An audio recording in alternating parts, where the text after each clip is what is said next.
Good afternoon, Gman Division 3A. This is the final week recap, sadly. And it's been a great journey, but all good things come to an end, unfortunately. And alongside myself, we have the one and only coming off a nice 7-0 victory for himself and topping the playoffs and making the Sea Ladder playoffs is the one and only, the Rat King himself, aka Mr. Sexy, Crystal Hunter. Hello, buddy. Bernie. How are you doing? It's been a good week again, so yeah, that's. Oh, it was a good week for you. And talking about good weeks, we have another coach with us. He's been on the show before already. He was so good, we brought him back. It is your champion of Division 3. And congratulations to him as well. Welcome, Juvesak. How are you doing, buddy, after winning the division? Hello, Bernie. Hello, Crystal. I'm doing excellent, magnificent. It's a pretty good week for me. Yeah. After the win. It's been awesome. Yeah, it must have been like such an exciting game to play. Such a nervous game to play when you have to win and you win the whole division by only one point difference. It's huge, isn't it? Congratulations on it, by the way. Thank you very much. Yeah, it's actually huge. I didn't expect that by any means. Bernie helped me, of course, but otherwise, I don't think I would manage to succeed in it. There you go. See, that's so nice, Sam. I try and help everybody. I forgot what I was going to say now. I must say this before I forget. The Awenda's coach, Awendo, he actually messaged me at the about a week into the season, and he predicted that the Big Cups would win, and second place would go to Dark Angels of Lilith, and third place was the only one who let him down was Fairy Arim.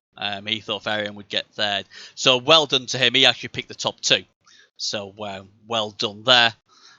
Great. Amazing. He should become a recapper then.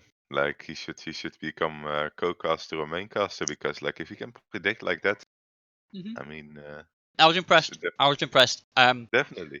But I will state I did pick the winner of 4C, so that's my saving grace. And what can I say? That's something you rarely do, correct? Huh? Well, every dog has its day. But yeah, I mean, the thing what I've noticed in a lot of the divisions is how close it was. Like the ones who like winning the championships, like maybe 1 point, 2 points in it. So that was all good to see. A lot of the divisions did go down to the wire. So yeah, and obviously wins are very important, as obvious. Unfortunately, I didn't make the playoffs, but I'm glad that I remained undefeated with a 1-7 drawn 6 lost none. I was the only person to take a point off the Bretonian guy who basically won every game. He needed to beat me to go to the playoffs. But in the end, he could only manage a draw. And I was thinking to myself, you know what, if I can get that 2-0 lead, I'll go for it. But I lost the toss. His first 2 turns, I lost 3 players. So it was like, oh dear. And it went downhill from there. But I got a draw from him. So I've just got to decide now if I keep with my choice or re-roll. Like a lot of people, there's rumours Bleeding Hippies re-rolling. That's a big name. Andy Davo might end up re-rolling by the end of the playoffs after losing 3 players this week. That's got to be terrible, that, hasn't it? 3 players on week the last week before the playoffs. You can't get it any worse, can you? I checked the stream on what happened. Like, well, we aren't technically recapping the whole Division 2 thing, but I checked the stream a little bit, and he was absolutely gutted when his top player, his favorite player, died. Yeah. It's to anyone that doesn't know, it's a 4 strength, 5 agility, mighty blow, dodge, tackle, blitzer. Yeah. Which is a huge player. And he got killed by a lightning bolt while he was basing the ball. Yeah. On turn 13, and he was absolutely destroyed about it, which is something that I can feel for, because like I know how it is to lose some top players. Yeah. I mean that's the thing for you guys in the playoffs, isn't it? You're doing well, and obviously Andy Davos played brilliant in this season, and then obviously people like you said to me and people that was tipping him to win the thing. And as soon as they do that, he plays the later that night, and his team gets wrecked. Yeah, tweet that players, and but the worst thing about it is it's a match that he didn't really need either. Like it's a match where he could have just lost it fully, The and he the would have been problem fine. is though, the problem is with that is I always find the top players, even when they have nothing to play for, it's that pride in them. They don't want to just lay down and take it. Yeah. They want to win. You know, and obviously you're the same. You know, you can say, oh, you're like, oh yeah, I'm going to take it easy and all that sort of stuff. It was like in my game. I mean, like I said, when I found out the chance of me qualifying was like no chance with what I had, I still messaged Showman and said, look, I really got much to play for, really, I don't think. But, you know, I'm going to make sure I try and not lose, you know? And I put players in danger because I didn't want to lose. So, you know, it doesn't matter. I think a lot of people are wired and they can say whatever they want and you know, they'll just do it anyway. I can see what you mean, because like I promised myself in that game where I won 7-0 that I would take it slow and wouldn't take much risks, and even would take a loss if it means that I can save all my players, you know. And I was like 2-0 up, and it became 3-0. Yeah. And then there was a point at 3-0 where Blitz happened, and then my mind shifted to automatically to thinking, okay, now let's see how much of touchdowns I can actually score, you know, and how many players I can actually level off of it. Yeah. So like I was taking more risks because of it as well. Like I was basing things as usual, you know, and that kind of thing. So at some point my mindset just switches, and I'm just thinking like, okay, I'm just gonna score as much as I can. Yeah, and that's it. I mean, obviously, anyone who doesn't know, he's Rats won 7-0 against Orcs. Very rare you see 7-0 even for Skaven or Wood Elves and stuff like that. So, very impressive in that way. So yeah, amazing result, 7-0. I've never seen it. Yeah, it's a special match where the opponent is kind of a little bit unlucky, and I just was over him because of it. And yeah, I don't know. It's everything worked that match. If you win 7-0, everything has to work on that kind of match. You know, you can't afford to have one bad roll basically. Yeah. Anyway, yeah, totally agree. Let's get on with the results then. The first result then was the big cups. They needed to win to have a chance of finishing top, and they did 2-0. Looks a comfortable score. Was it a comfortable win? Not at all. I opted to fire my Troll Slayer and buy a new one. Mm-hmm. So I had at least a sub for the game. Right. And someone that could hit the orcs. Yeah. Actually, I opted to spend almost all my cash to get a wizard. Wow. Okay. Yeah. First half it went great for me. I was on the offense. Yep. Got a lot of hits. Of course, Zung hit me back, but I was better in the armor rolls, so I knocked and injured 3 of his players. And that allowed me to score. And all would depend on the weather on the field for the second half, because we had the weather that is like hot temperature, and you roll it 6 for the one. Yeah, that one. Yeah. And at the start of the second half, Zung would have 11 players, no subs because of the 3 injuries. Yeah. I would have 11 also, and only one of my players got out and 3 of his. So it was really lucky, that one, of course. So I managed to take the bold, kept the wizard also for safety reasons. Yeah. And I won because of the hit mostly. Yeah. Because the game would be pretty open. I scored in the first half, but it was an open match. Yeah, it's. I hate Swollen Heat. I've said it a lot. It's the out of everything in the kickoff table. I hate that more than the blitz. I hate that more than perfect defense. I just hate it No, because it I can love it. basically. Why? You will. You're a rat. So the more Yeah, left of plays off. course. I play a deep bench, and it forces some coaches to actually play a bit deeper than they usually have, because like they have to consider that kind of thing as well. Like they have to consider it as a factor if they play 11 players. Yeah. They're gonna have to rely on the sweltering heat I rules to be good. Else I it's- just think it can ruin games though. And you know what? If you go into a game, right, like you two have played this now for 3 months. You go in your first round, your first game, Swelling Heat comes down. Oh look, the Rats have only got 5 players on the pitch, or the Dwarfs only got 6 places on the pitch, and the other guy's got 11. You'd be like, oh my, you'd be so pissed off, and rightly so. Well, that's the thing. That's the thing I'm trying to say. Like the difference between like armor 9 and armor 7 is usually huge, and like oftentimes if you play Skaven or some of the other races that can't really dodge extremely well with their players because they are at G3, they are gonna get a lot of armor breaks on them, and it will result a lot in a bash game. And sweltering heat is actually one of the few things that can actually turn that a little bit in the favor of the one that gets consistently hit by orcs or by anything else, And like the other coach has to account for it a little bit. Maybe they'll have to hire a 12th player or something, which will raise the TV a little bit. And yeah, the Skaven don't really mind because they're already sitting on 14 or 13 players, and if the heat comes in, they might lose a few, but The they thing have a is, bench for it. the thing is,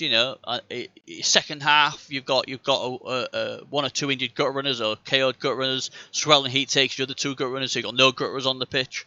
Yeah, All of a sudden, the game's ruined, is what I'm saying. I like to see competitive games. I mean, obviously, I get the thing about bashing, obviously, but too many times I've seen in playoffs, especially on the PS4, where Swelling Heat's just ruined the game because one guy has got lucky, and he had nothing to do with skill or anything. He's just had his players took off him because of Swelling Heat. Now you could go, I suppose, and get the Weather Dome if you really want to, but I don't know. I just don't like anything what basically can make a game so one-sided without the players having any input. In my opinion, it's the same discussion as the kickoff events, because some people are saying like, okay, I want to get rid of the kickoff events because they are too much of a factor, like the whole blitz and the whole pitch invasion and that kind of thing. I wanna get rid of it, but they tend to forget that when you fully get rid of the kickoff events, you can't really stop things like natural one turners and that kind of thing that easily. Yeah. So that's also a factor that people tend to forget. Like, yeah, it's something that you make a really easy time for certain teams to just plow through opponents with either a one turner or the bashy game, and that's something that people easily overlook. I just think with everything else, like perfect defense or defense blitz and all that, you can sort of control that to a certain extent. Swelling Heat, you can't. You just can't. It's just you're either lucky or you're not. And I just don't like it. I just think it's really unfair to anyone. I mean, obviously, faster teams are better. I will go with you in that. I'm not just definitely, because I totally agree that it's luck, only that, because you couldn't game is based on luck. Yeah, definitely, it's dice, but you kind of make the moves. In that part, you don't make anything. It's just die. Well, mainly the teams that have 8+ movement, they are always favored by Sweltering Sun, no matter if they have subs or not. Yeah, because of you mean because of the space they're getting because of the sweltering heat, like the amount of That's a fair point. Although you can manage it a little bit by if you're receiving as the bashing team, scoring on turn 8 or as late as possible, and doing that kind of thing. It is getting a bit harder. Of course, sweltering heat can be a factor, but on the other side, I think it's still a fair weather effect. It's something that doesn't happen a lot as well. You needed to roll a 12 on the weather effect thing to actually make it apply. I think. Yeah, I mean, you say that, but I've seen that a lot happening as well, and it's used on the big games. And like I said, with defense blitz, you can set up just in case the guy gets defense blitz. You can also set up it for perfect defense. And like I say, rocks can be harsh as well, but that's just the one player. Like I said, I know it's a random thing. I disagree with it being luck based because if that was the case, then we wouldn't have the same old players winning the same old things. It is a dice game, but usually if the better players do the right positioning, the right moves, the right thingy. But Yeah, but I and don't know. get the dice on the right moment also. Yeah. Because I do that all the time. I get greedy and want to punch first, which is wrong, of course. But I keep doing it. So that won't result well because eventually I will fail that roll. So I don't know. Yeah. Anyway, Well, we can go on about. I mean, I just wanted to talk about this one here because obviously we haven't got as much to discuss this week because obviously there's no one to cast next week, unfortunately. Just wanted to say it's good to have different opinions on it. It is. It is. It'd be boring if we all agreed, wouldn't it? But I mean, I'm sure there'll be some people out there who'll probably agree with us, and some will agree with Hunter, and it's good to have a debate like that. One thing what I did like though is the big cups did have 62% ball possession. Anyone who knows me, I am a bit of a stickler for ball possession. If you have a good chunk of ball possession, the chance of you losing is very, very slim. He had 62%. The Oaks only had 25%. He won 2-0. Interesting though that obviously the Juvesak spent his money on a Wiz and everything, so obviously you was definitely wanting to be at the playoffs. You didn't want to play in the challenge, you wanted to go in the playoffs, so that was interesting. And the big cups have been amazing. They've been amazing. They have just been on fire, and I do feel sad in a way for the Dark Elves who's up there leading all the way for a long time. But at the end of the day, when it came down to it, the Dwarfs got it done, and they will be worthy champions representing this division in the playoffs, and I just hope that they do very, very well. And it's good to see Dwarfs doing well, in my opinion. 15 points of XP for the big cups, and 10 for the Orcs, and good to see WeWire getting a level up, the superstar. So, hey ho. Yes, but we've talked about 2 weeks ago, and I told you he can't get the level up in my game unless he injures something. See, he got it in my game, not before. Yeah. And I think he got 2 passes, didn't he? I think Zunk said to me that he had to do 2 passes. It was with 2 passes. Yeah, you're right. So that's how good he is. He can hit stuff and he can also throw the ball as well. He's multi-talented as we are. But yeah, it was a great win for you guys, and we'll have a look at the teams later to see how your levels went up and all that sort of stuff as well, if you've taken them or not. Jungler Beats, well, I do love the coach. He was like, well, you know what?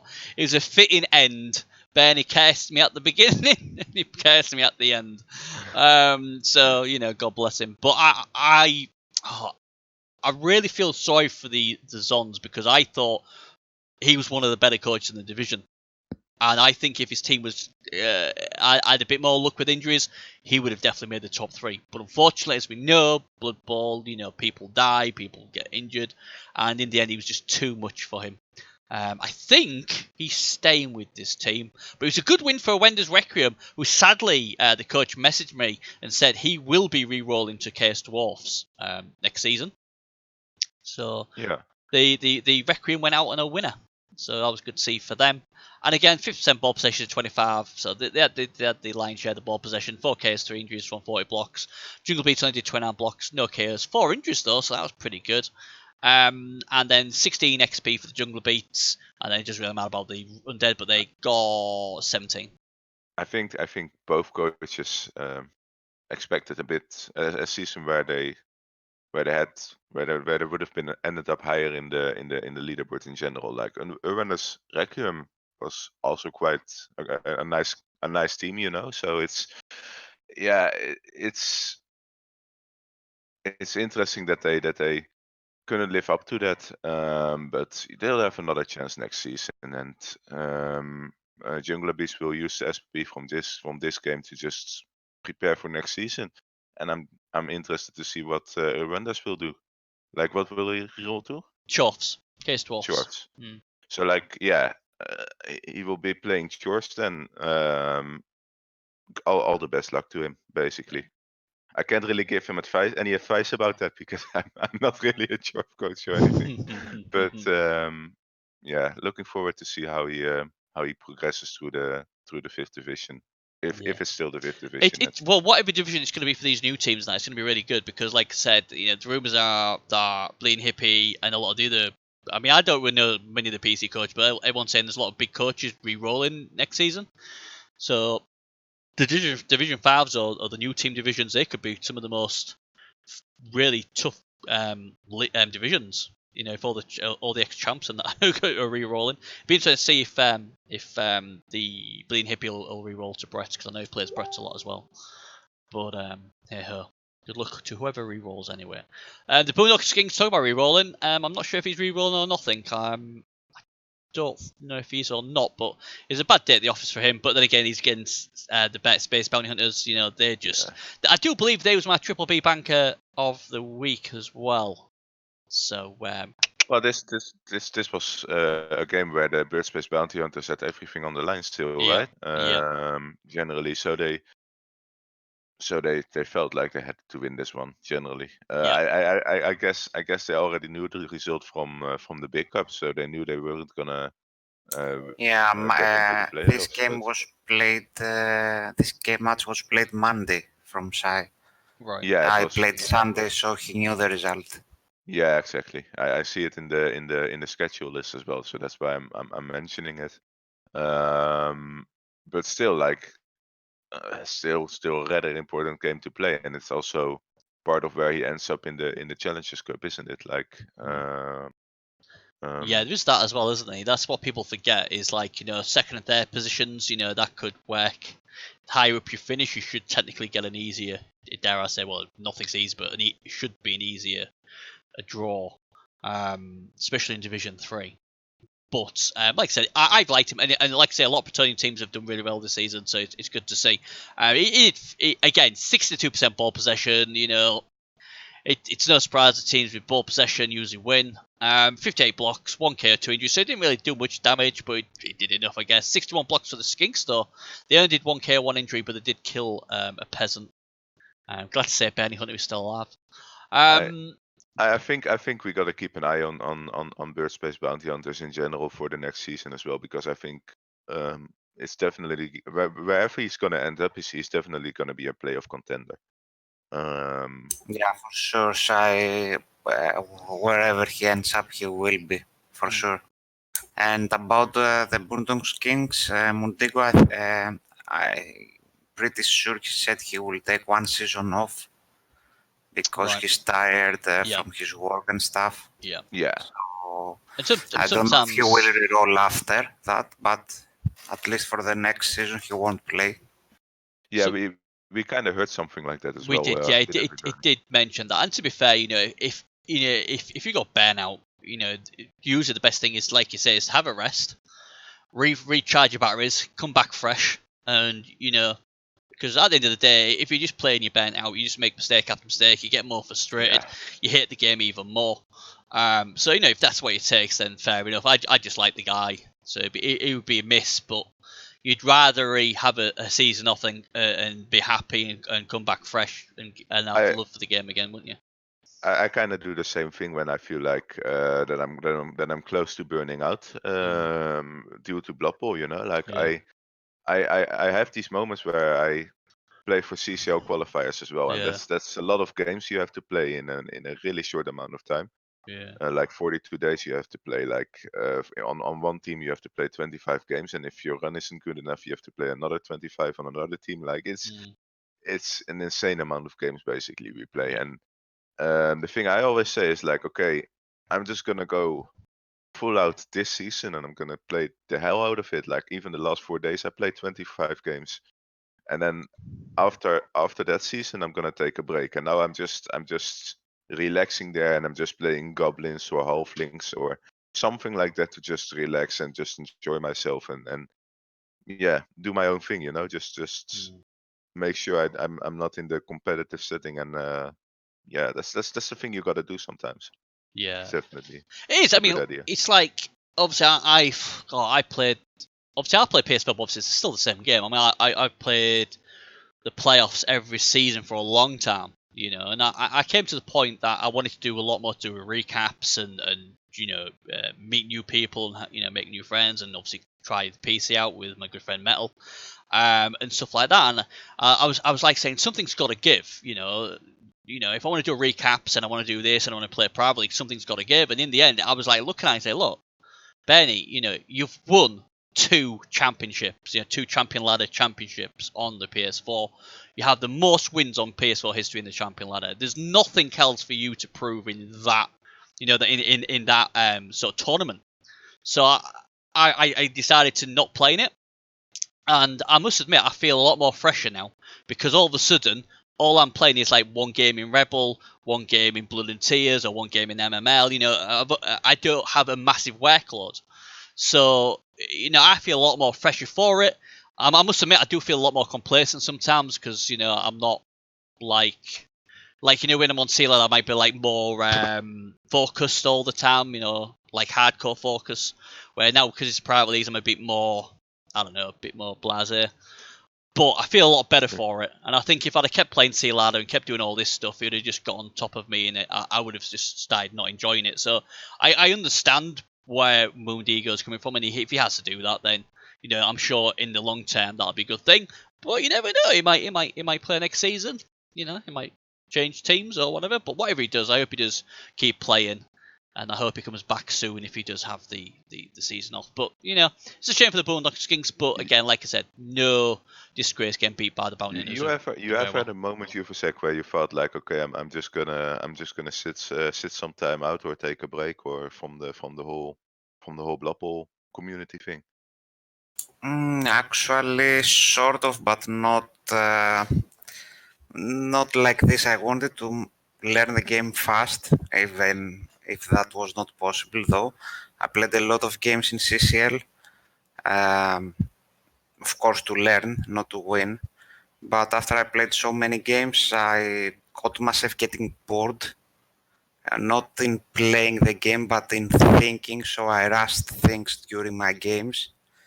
So actually, I was not improving at all. I just wanted to play a game and finish it. So I now use the CCL matches just when I want to play a game to play it, to have fun. No focus at all, nothing. I enjoy the game. If I stream it, I want to chat playing the game. If someone comes to see high quality plays, they will not see it at my stream at least. Yeah, I'm chilling that time. I'm enjoying the game and mostly the fun from it. When we chat, when we say things. Make sure to check Juvesak stream on Twitch, by the way, guys. In general, like. Yeah, you will see some awful mistakes. Yeah, check it. Check it for sure. You will see a lot of things you don't do. Yeah. Your name is the same on Twitch as on Rebel, right? Like Yeah. So just find Juvesak on Twitch, give him a follow, and yeah, just you can check his games from Rebel. He's a play of contender now. So yeah, the best example is that I had so fun with it. We were talking with Plovak a lot of times in my stream, and I am playing an orc team in Rebel Clan League, and he was watching me streaming an orc team for CCL. In that case, I always activated the troll on a 4+, always. And he said to me, how can you be 5-0 or 4-0 with your orc team in Clan League and not activate the troll on a 2+? That's what you will not learn from me when I stream. I don't know. Yeah, it's all good. Like some people make mistakes at some moments. It's all fine in that kind of sense, and I can especially understand it when you're streaming because you're partly distracted by streaming, of course, and by reacting on others. So it's that thing though saves me from burning out because I'm playing only for fun. I don't care if my team is 3-3-10. I Yeah. really don't care. That's important. Gotta enjoy what you. Yes, I'm what only you do. playing focused when I play the clan league matches and the divisions. Only on that I try to focus. All right. Good stuff. Good stuff. Yeah, and the other thing about when things aren't going your way, I mean, the Boondocks things obviously lost, and they only got 7 XP, and 5 of that went on the star player. So, you know, they played it all that time and only got 2 XP at the end of it. So, you know, it's just been a bad season for him, hasn't it? But the best basically is they did all right. They got themselves another 15 XP, and obviously they going into the playoffs in good form. My brothers in BAM, they finished the season on 2-0.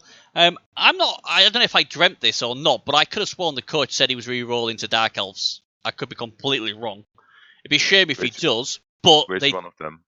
the My Marbles Brothers in BAM? embalmed. Yeah, Marbles embalmed. But again, he did he did get a bad injury on his ball carrier this week as well. So after losing his Blitzra, he's now got a bad injury on his thrower. So you know that could have been maybe the final straw. But again, 68% ball possession for the Khemri, 29 blocks, 4 KOs, 3 injuries.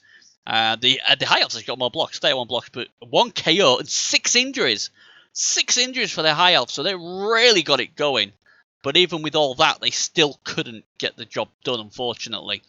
And in the end, it was 17 points for the Khemri, but a nice lot of XP for the High Elves, who ended up with 18 points. So even though they lost the game, well, let's be honest, wasn't that important. They did do well on the XP front, so that'll feel like a bit of a win, I would have thought.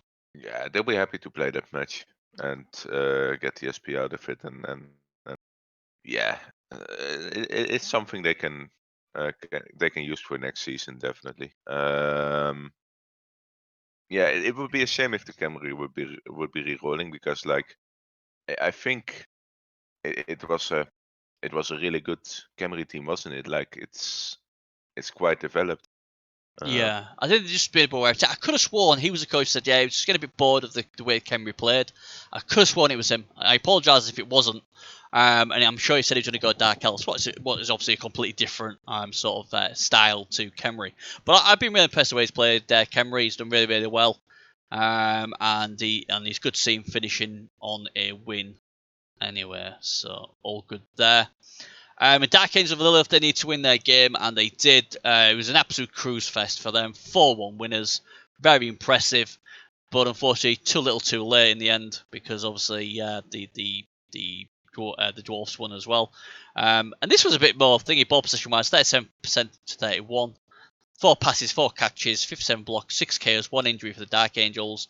And Toad Dwarfs, 58 blocks, 3 KOs, 3 injuries as well. So 115 blocks were thrown in this game, so that's a ridiculous amount of blocks.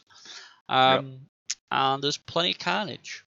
So yeah, we had Edmund on the show as well last week, didn't we? And we did, and he said he'd give it a go, but unfortunately, he met the Dark Elves on a going day, didn't he? Yeah. So it's something that we kind of can expect to happen with Andy there, because like Andy's been showing a really strong performance during the season. So yeah, that's it's been a really important game for him as well. Like he could qualify for the playoffs at that moment, and he did what he could. That's basically it. He did what he could, and he just had to see what Juvesak did. But yeah, it is what it is, you know, being 1 point too short. Yeah. At least he'll be showing his strength in the Challengers Cup. Yeah, and that's it. I mean, I was surprised how many people were like, "I must make the playoffs." The challenge, no, not the challenge, the playoffs. And I was, before the season started, I'd have been quite happy to have gone in the challenge. It's still a knockout competition. It's still gonna have a lot of good coaches in it. They're still gonna get streamed, you know. So but maybe that's just me. But Well, it is the mindset of it's the healthy mindset of a coach that wants to really win. Like if you're thinking like, okay, I gotta make the playoffs, it's the thing that keeps pushing you forward. You know, Mm. I don't know really how to explain it, but it's you can't really be thinking like during a season like, okay, maybe Challengers Cup is fine. During the season, you have to be like, okay, I do want to go for the playoff spot, and I do want to get everything out of it. And then after the season, if you end up in Challengers Cup, Yeah.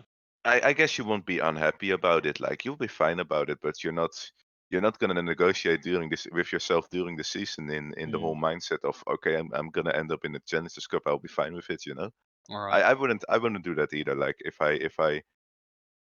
I'm third or second in mid season somewhere, I'm not thinking like, okay, I'm happy with a Challengers Cup spot. Mm. Not gonna think like that. Mm. But Um, at the end of the season, you'll be happy with it. yeah. You know what you know Well, what I'm I saying? suppose Like, it depends how you look into it. I mean, obviously, I looked into that. Like a few people who were a bit more vocal than I was.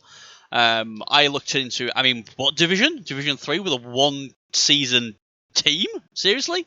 So I was like, oh my god, let's just try and do as best we can. It was never a thing of me aiming for the playoffs or anything like that. I was just trying to, stay in there, and that's why, even though I didn't make the playoffs, I'm very proud of, how I did, because I did not believe my team was good enough, and then I lost 3 players, including my free agency first game.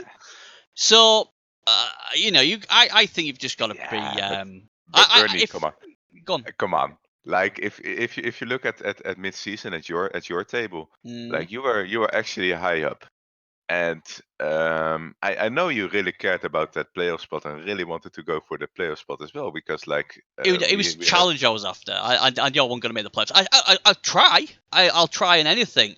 of course, The only thing I think and the that's thing what really annoyed me though, mate, as you know, is these concedes. Someone conceding yeah, half time for no reason at all. I was disgusted with that. yeah, I really was. And I just felt everything was against me, because while I had to fight for my points, people were getting free wins, and that's what actually knocked me out in the end, was someone getting a free win. But it's not Rebel's fault. It's just the way, unfortunately, our division was.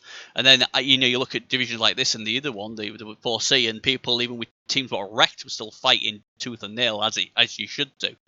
But yeah, I mean, like I said, if you always try and finish top, but I always think to myself, you know what?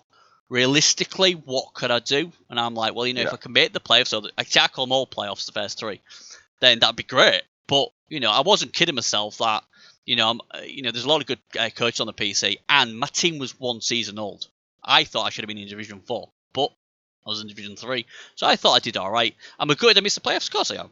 Because but I have to look at the positives, and being undefeated, that is not an easy thing to do. So that's what yeah. I'm looking at anyway. But I'm just saying, like, general mindset. I think it's of course it's good to have some realism yeah, into it, but like, I, I- I'm I'm not thinking about Challengers Cup until after the mm, season, and I think most coaches that are close to that position, like close to that player spot, would agree with me on that part. Like, if you're in like half a season, you're not thinking about, okay, I'm doing good. I'm heading into Challengers Cup for sure. That's something that you think about after the whole thing in general, mm. um, I've because you I've want to I've perform. yeah, I've always. I mean, even in cup games, I'll always make out I'm not the favourite or anything, because I think, if I turn around and think, oh yeah, well, I've got a great chance of winning all this, that's when complacency sort of creeps in. And I've always Hmm. been one of those where I'll in my mind, I'll make out how great my opponent is, or how great the coaches are in my division, because that way you respect everybody the same, and you don't get complacent. Because if you go into a division thinking, nah, these are, I'm not on about peace, I'm No, on in anything, or even in a I'm game, and you think, oh, this is a 3-pointer, and you play complacent, then no. you know, I'm not saying you should say like. I'm not saying you should underestimate your opponents. I'm mm, just saying, like, you gotta put the bar really high if you want to yeah. make it. And that's the whole thing Mm. for me. Basically, it's only a mindset thing. I I think that's what it is. Everyone has different type of mindsets, don't they? It's like, you aim high, and then you think you'll get, you're confident getting that. Where I think to myself, I don't know. Maybe if I was in Division 4 and I felt I was in a right division, maybe I might have thought, you know what, yeah, I can get in here. I think seeing it was Division 3 and I felt, really, I've played one season and, you know, my team ain't great and I'm in Division 3, and I know a lot of other coaches were like that, and then there was on about the playoffs and, you know, people saying, well, Division 3's been really, you know, being screwed with playoff positionings and places and that. I was just a bit of a negative start, but, you know, and then I lost 3 players first game, so, you know, it is what it is. I agree everyone's got different sort of mindsets. I just think I'll just take it as it comes. Obviously, I agree with what you're saying. You always try and finish as best you can. I was just interested because I'd spoke to quite a few coaches, including, like, say, Showman TV, and they was all about the playoffs. They wanted that number 1 spot. It wasn't like I want to be number 1 so I'm the champion. It was because I want to be number 1 because that's the only spot what gets me a playoff berth. Well, I think personally for Division 3 was really poor. I think the top 2 should have made it. You know, there's too many from Division 1 and Division 2 getting the playoffs. You know, I mean, is Division 1 4 or 5 and make the playoffs, and then you only get 1 in Division 3? I think that's a bit harsh because there's a lot of tough teams in Division 3 as well. And that's why I say this is why I like the playoffs, because I'm really hoping the Division 3 teams stick it to the Division 1 teams and say, hey, look, you know, and even your Division 4 team say, hey, look, you know, we're just, you know, we might be in the lower division, but our games are tough as well. But we'll see. We'll see. But you know, I just wanted to ask what everyone thought. I mean, do you read? Would you have been gutted if you'd have made the challenge instead of the playoffs? No, actually, I would be fine with getting into the playoffs or challenger, because it would be really a big achievement for me. I started 1-3. Don't forget that. So even if I finished top 6, it would be great. Yeah. So yeah, I find it a little bit unfair on the top team to get in, as it does, just like you said, in the playoffs. Mm-hmm. Also, it's not a big deal in the drawing because you're playing other Division 3 coaches. So in the seeding, it's not a big deal for me. I don't think it matters really for the seeding. But it's I think you should have another spot because it's the half of the divisions. But if you see, it's only 3 divisions above Division 3 and so many below them, that also bring 1 spot. That's a great point that you make, that you're actually a seeded team, and all Division 3 coaches are seeded teams, so they don't have to. They first face almost basically each other in the playoffs, I think, and then they have to face depending on who wins of the other games, of course, but generally, like, they have an easier time than the guys that are qualifying from Division 4, because if you're in Division 4, you only get 1 playoff spot as well. Yeah. But you're also unseeded and you have to play the absolute top. Yeah. So, like, it's I get the frustration about only having 1 spot. At the same time, you got to keep Division 2 and Division 1 interesting as well, because that's usually where the big guns are, and it's going to be way too tempting to re-roll or get something else if you don't have a lot of playoff spots in Division 2 and Division 1, you know? So it's something you have to always balance in the whole system, I guess. Yeah. So, that's interesting. Yeah, it's what you are saying. A fair point. It's a fair point. Like I said, we all knew, didn't we? On the other hand, though, we could do different things also. You could leave the Division 3 into the top 3 spots, getting into the playoffs instead of the 4, and the next 4 spots get into the challenger. So you could balance it that way. That's just a proposition, of course. It's not something you should do or not. That's my opinion, even if it's wrong or bad. I think you should be able to manage to get 2 teams from the Division 3. And maybe get more from the Division 2 and 1 into challengers. So you make it more appealing that way. So you say that, okay, if I am in the top half, I will play in some sort of playoffs. Yeah, it kind of depends, and the whole Challenger Cup is new, so it's something they have to first try out and see how people feel about it.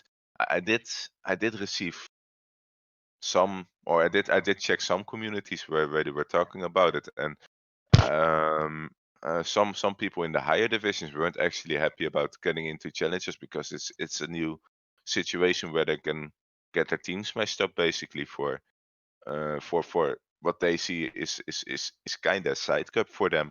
I don't say it is like that, but it's some people think like that, like it's not the main playoff thing they wanna they feel like, yeah, why Yeah, should they play I it? That's their feeling in their opinion. That's not my opinion, but that's what they are saying. And well, just as we said, everyone has his opinion. I strongly disagree with that point of view because it's like saying in all competitions that the secondary has no value, and we're talking about a game with coaches that eventually some would remain out if that challenger cutoff spot was not there. And now you see a playoff that is sort of, or if not close to equal to the playoffs cut, because the quality of the coaches there is they could be playoff winners next season, really. yeah, exactly. Like there are amazing teams out there. I'm just saying, like some people think, like okay, the Challengers Cup is a great opportunity, and I kind of support that. I think it's a nice opportunity to play against really good teams and get some honor out of it. Like it is something great. But there are some people that are thinking like, okay, this is another way to get my team smashed up for the next season. And Yeah. yeah, Well, it's that in any way it could happen in your first match next season. Yep. Okay, nothing can guarantee you out of it. You could play one game and ruin all the season. It happened yeah, almost anyone. Yeah. But first, I think it was a great idea. I don't know who thought about it, or of course, it was not one person. Um, it's a great idea because now you get more people to experience how Yep. playoffs is, Yep. which is really important. I've only definitely. been one time and it was great. I've been knocked out first round by Jordan, but the experience was it was great. Yep. Really I, big deal. I know from my first time in CCL how extremely nervous I was, and I really enjoyed it as well. Like I never played Rebel playoffs, of course, but I am someone that played a lot of CCL playoff tourneys like Bernie did, and the first one it got me so excited and nervous at the same time. It's definitely a different feeling than playing any other regular season game. Mm.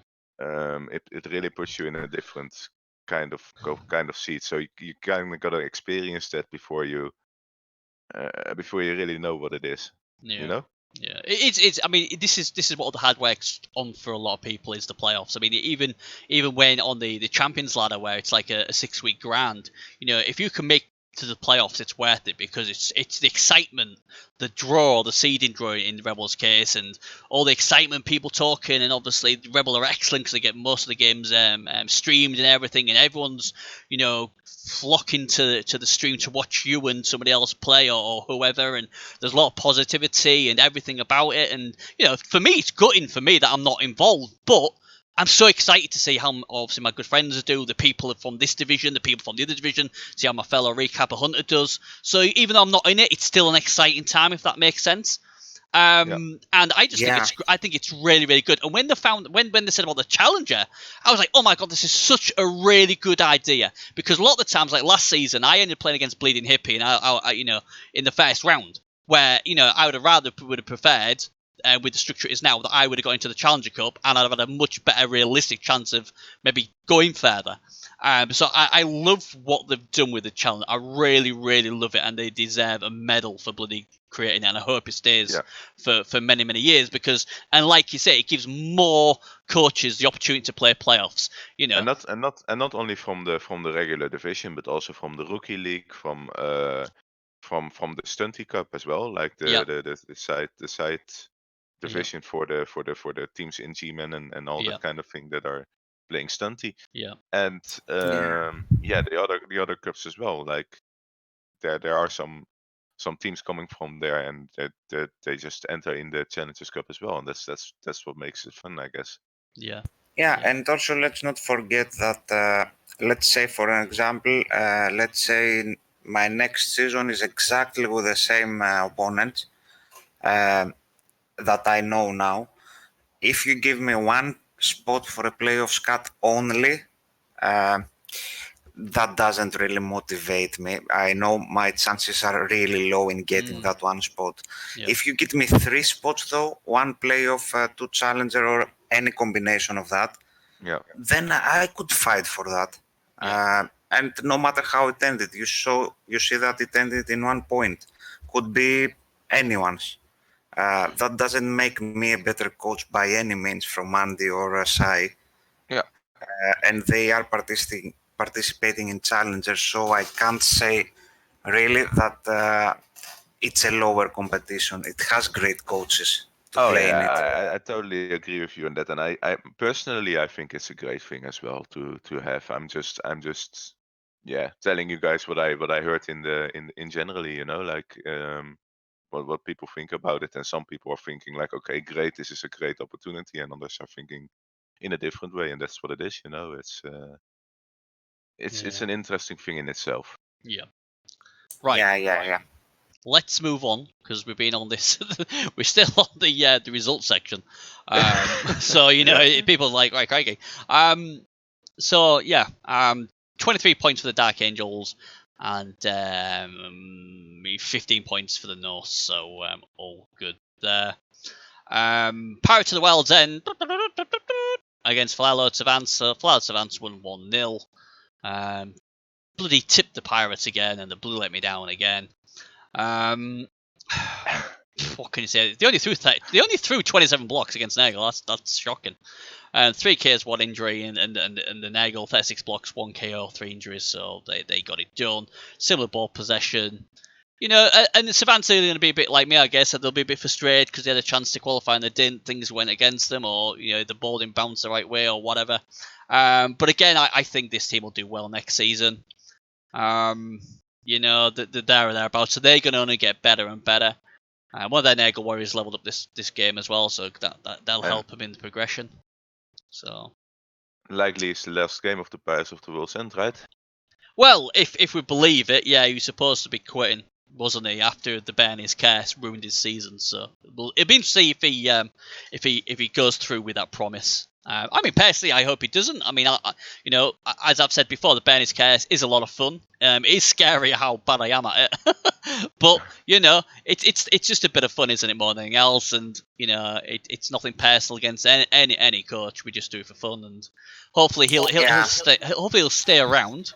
But if he doesn't, I hope you continue it though next season. If you cast my division, I hope you continue that Bernie Scares. I like it. Yeah, I'll be tipping you next season though. No. No, keep the same thing you are doing this season.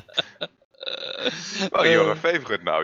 That's it. You've won it. Yeah. That's it. I mean, if me and Hunter do a playoff podcast or anything like that, we'll be saying, oh yeah, we think Juvesak's the big cups are going to win it all. That's what we'll be saying. Yeah, I'm out first round then. Horribly also. Horribly. At least can blame us then. But no, I mean, like I said, the Savants I think are going to do really, really well next season for sure. Be interested to see where they stick them. I mean, they'll be like to stay in Division 3. Hopefully they won't go to Division 2. My concern for a lot of the Division 3 coaches, though, is if rumours are to believe, especially in Gman, that a lot of the Division 1 coaches are re-rolling, then obviously everyone will go up. So we'll see. But Yeah, it is a good season for him, and like I say, he can have a nice rest now. I think there's going to be a bit of effect with the transfer market being gone. Like you Yeah. said, the transfer market will be gone. I think we're going to see a lot less rerolls as well, because it's not that easy anymore to just get a good player from the transfer market, and that's it. It's going to be building on your own. Yeah, I've got mixed views on the transfer market. I'm gutted, but I can also understand why they're not going to, or potentially not going to do it. And it's a lot of time consuming as well. And then I don't know. It is what it is, and like I say, it's up to them what they do. But if you have to make your own players, then hey, that's a challenge in itself, isn't it? That's what I'm trying to say. So I think some people will not reroll because of it. It might influence their decision. Yeah, I think what's influencing my decision, because like I'm still I was probably 60-40 in re-rolling, and then obviously I got, and obviously that was because obviously I lost my bull, what was a very good player. But then obviously last game of the season, my Mighty Blow Trophy rolled a double, so he got close. So now I've got 2 claws. So I'm thinking, you know what? If I can get if I can sell a player or so, get some cash, and then try and buy someone in the draft, I'm thinking I might keep with them now. But like you're saying, the transfer might stop people from re-rolling because there's no transfers. I think the transfer being there is probably going to stop me from re-rolling, because I think if there's no transfers, I think I'd re-roll for sure. So it's not always, there's 2 sides to it, I guess. Yeah, I guess. But fair enough. But yeah, it'd be interesting. Like I say, at least everyone will have to do their own, I suppose. But I don't know. We'll see what they decide. But yeah, I think the Savants will do well next season for sure. And finally, Fairy Harem, what a bad season for them. Even Owendo thought they'd do well this season. He hasn't predicted to finish third. We thought they'd go quite well. But again, I predict they'll do well the following season. I think it's just being one of those seasons where everything just about went wrong. Chocolate Chamberlain, so good win for them. 2-1 over the Fairy Harem. 56% ball possession. Got a couple of passes in there as well. 5 KOs, 4 injuries, and 1 death on 48 blocks.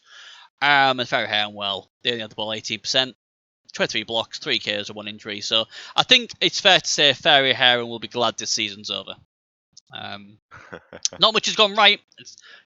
Since the first season, everything went well, and everything what needs to go right did. And he's probably played just as good this season. It's just that things have just gone wrong. He's just gonna grab a beer, put his feet on his desk, and watch the playoffs, and just think about next season. Yeah, I think that's definitely the best way to go about it as well. To be fair. Yeah. But it is what it is. But yeah.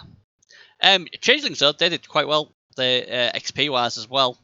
21 XP for them, and only 12 for the rats. So. It's been a pretty good season for the Changelings. I think for a while they were even contending against Andy. Yeah, it sort of went downhill a bit from when they lost to the other Dark Elves, wasn't it? And then the consistency went a bit.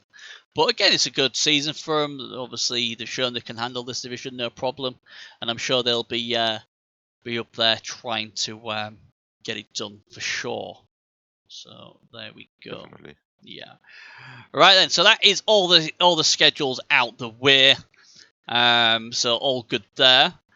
So now then, one thing before I forget, I did grovel last week saying, please, if you liked our recap, please send your votes to Major Bite. What was completely wrong, it should have been Harinzord. So if you liked our recap and you want to do us a favour and vote for us, I know we won't win it, but it's always nice to feel loved. Then please send your vote to Harinzord instead for best. Is it recap for streamer or whatever? I don't know. But anyway, I just thought I'd get that in. Right then, now then, here's my fun part of the show. It's Challenge Hunter. Yes, it's back because we've got Juve with us, and we know how good Juve is. And basically, we've done it once already on Division 3 here. And what it is I asked 10 questions, and the 2 coaches come in with the buzzers to answer them. And whoever gets the most right will win the challenge. It's as simple as that. Hunter's played it twice already and lost both times, so I'm expecting third time lucky. Third time loss as well. That's what I'm expecting. No. Nah, you win this one. So It's all good, but yeah, it's a fun little segment. it is. But UV, I mean, I'm hoping you know. Or you did you see the other challenge Hunter was in? Yeah, I watched it. Didn't really get the rules, so I could use an explanation. Okay. Basically, you need a buzzer. So, for instance, Hunter, give him your buzzer. Yeah, Mr. Sexy. So that's his buzzer. So you need a saying to use your buzzer. So I will ask you a question, and if you know it, you press your buzzer, and then obviously just answer the question. It's as simple as that. And whoever gets the most right wins the challenge. So we need a buzzer for you, Juve. What are you going to say for your buzzer? Let's say beers. Beers. That's good enough for me. Beers. Beers. Well, but that's typical dwarf buzzer there. They like him, don't they? Yeah, to celebrate with them. Yeah, they won. So, it's all good, isn't it? All good. Right then, let's see if UV can give Hunter a beating, or maybe it's Hunter's day. But when I say every dog has its day, maybe it's every Hunter has its day. Let's see. Right then, question. Go on. I think it's fair to say to tell Juvesak that he would be smart to put a global client on and check the team section and that kind of thing, because I am doing the same thing sort of. So basically what he's saying is he's cheating, so he's probably best you do as well. Yeah, just cheat a little bit as well, because else you're not getting one of the questions right. He's making such crazy questions. You're not gonna make it right. They're not crazy questions. They're all to do with Rebel and your division. Yeah. If I had said something, like maybe about my division or something like which player likes bacon, that might be a bit crazy. But these are all about your division. Are you ready, Juve? Yeah, I'm ready. Okay, here we go. Your buzzers are ready. Everyone's ready. Here we go. Question 1. Name the 2 teams whose name are only 10 letters long. Mr. Sexy. Go on. Obviously, that's the Big Cups and the Jungler Beats. You are wrong. And the second is wrong. Would you like to have a guess, Juve? Yeah, I would like to have a guess. Go on, it's then. the Big Caps and Fury Harem. You are correct. There And you go. Juve's off to a flyer, as dwarfs sort of flyer. Question 2. Who does Sally play for?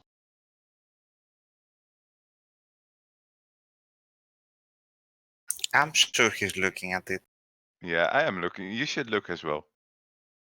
If I answer wrong, he has time to answer. He gets a set amount of seconds. Mr. Sexy. Oh, go Furry on. Harem. You are correct. It is Fairy Harem.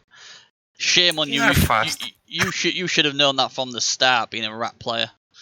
But Hunter gets himself one right, so that's good. Whoever calls this Red Sally, I mean, like. I don't come know. on. I mean, to be fair, yeah, that is a good point. But I thought because it was that bizarre, you would have got what you would have got anyway. Question 3.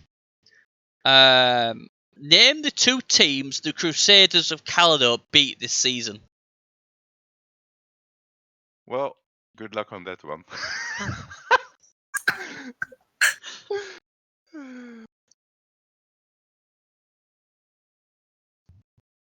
Someone's got to have a guess. Yeah, we should have. I don't know. I'm not gonna be bothered by looking through all of it. So just press your buzzer and guess. Yeah. I don't know. Like, I'll just throw a guess in. Mr. Sexy. Yep. Tall Dwarfs with no AV and what do we do? Boondocks Kings. I'm just guessing. And Just a wild guess. and you are wrong. Would you Yeah. like to have a quick guess? Yeah, Juve? of course I know it. It's the Boondocks Kings and Urwendur's Requiem. You are correct. It is the Boondocks Kings and Awendon Requiem. So I got one right. You got one. Yeah, well, that doesn't count, does it? Hey, the next one's easy for you guys. Question 4. How much does a Amazon Blitzer cost? Beers, Ooh, yep. I think 80k. You are wrong. You have 5 seconds. 5, 4. Mr. Sexy, Go on. 90k. You are correct. Oh, this is getting juicy. I didn't even check that. I was just guessing. Oh, but, what an amazing. It doesn't surprise me that Hunter knows everything about women, even how much they cost.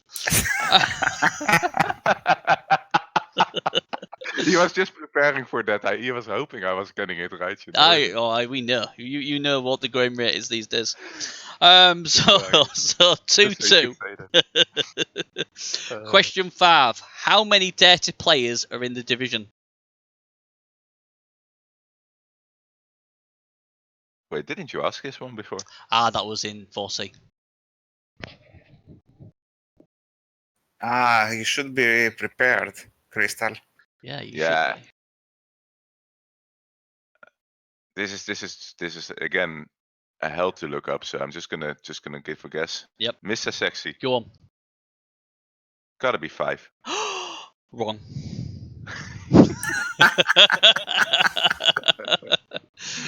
Go on, Juvie, have a guess. Have a guess. Get that buzzer working. Have a guess.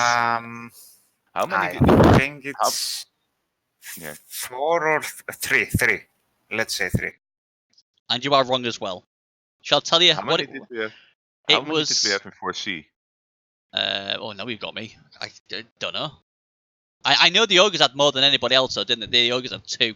I think there was about 6 or 7. I think they had in 4C, if I remember correctly. But Division 3A have 6 dirty players. So you're so close, Hunter. So close. So nobody gets So that close. one. Question 6 then. So we're getting close now, and it's still level pegging. Who has the motto for Rebel and the Lady? Mr. Sexy. Mm-hmm. That sounds like a Bird Space Bounty Hunters. It is. It is the Bretts. It is a Bretonian Yeah. open point. So It is. The Lady of the Lake. Oh, Hunter! Crikey, man, you're winning. informed. You're winning. I'm informed today. I might have to recount this. I must have made a mistake somewhere. It says here you're winning 3-2. Yeah, it's amazing, isn't it? It is. Yeah, Right. yeah. Here we go. Question 7. Which team in the division has the most guard? Beers. Go on. Go on, Yuvi. Who has the most guard? The big caps. You don't sound very confident. Yeah, I got 2 in those 2 level ups if they count. Otherwise, it's not me. I know who it is. You can still add the level ups and make them card and then make yourself right. You know. This was done before the level up. So, but you're going. Before then, it's. He's searching now. No, it's gorgassidal tendencies. So it's So you're not going for the big cups. You're going for gorgassidal tendencies, right? Okay. So the level ups, yeah. Before level, so you're going for the orcs then, right? Okay. And you are wrong. It's not the orcs. Mr. Sexy. Hunter, would you like to tell him who it is? I think it's the big cups. And you are correct. The big cups have the most guard. They have 7. Well played, Juvie. You got yourself out of a good answer No, there. that was after the level ups. No, this was before the level ups. I think the Orcs have got some 6 or 5. You've got 7. So I'm going to go and have a look since we're catching the stream now. I'm going to go back to the Orcs. The Orcs have, let's count them. Just make sure I didn't make a mistake. 1, 2, 3, 4. Only 5. Only 5 they've got. Meanwhile, the big cups, obviously, you should know how much guard you got because it's your team. Let's see how many we got. 1, 2, 3, 4, 5, 6, 7. 7, and he's still got Norin to, but he already had guard anyway. You want to tell the story about Deadman forgetting his player name? Well, yeah, Deadman last time he guessed his. We said which player does this guy play for, and he said, "Oh, it's definitely the big cups," and it was actually his own player. So that's just as bad. Yeah, I would do the same easily. So Hunter gets a bonus one. Oh, Hunter, man, this could be it, mate. This could be this could be your crowning glory. You're 4-2 up with 3 to go. Maybe Juve's been cruel and he's going to get the next 3 right just to stab you in the back. Yeah, I can totally see it happen. Here we go. This is where you're both going to have to add up pretty quickly. How many touchdowns were scored this week? Mr. Sexy. Just gonna Go. broadcast this again. Go on. 12. Wrong. Juve, 5 seconds. Have a guess. 18. 18. Bloody hell, you're quick accounting. You are correct. It is 18. And with that, Juve is only 1 behind with 2 questions to go. Can Juve make it go down to the last one? We will find out. Are we ready? Here we go. Question 9. What costs more? A Nurgle warrior or a witch elf? Mr. Sexy. Go on. I think it's the Nurgle Warrior. No. You're wrong. Well, then No, it's yeah. Are you sure about that? Because there might be another option. I know what the answers are. I looked at them. And the beers. Would you No, like to? I'm asking you for sec. Like, are you sure about that answer? Because there might be another option. You know, like. No. Did beers actually? There's no other. Did beers? Did you buzz in? I didn't hear the buzzer. Did you hear the buzzer, Hunter? I don't know. Buzz in then. If No. you can, I said the answer. You said yes. You said the answer. what was the answer? What answer are you going for? The witch elf. And you are wrong also.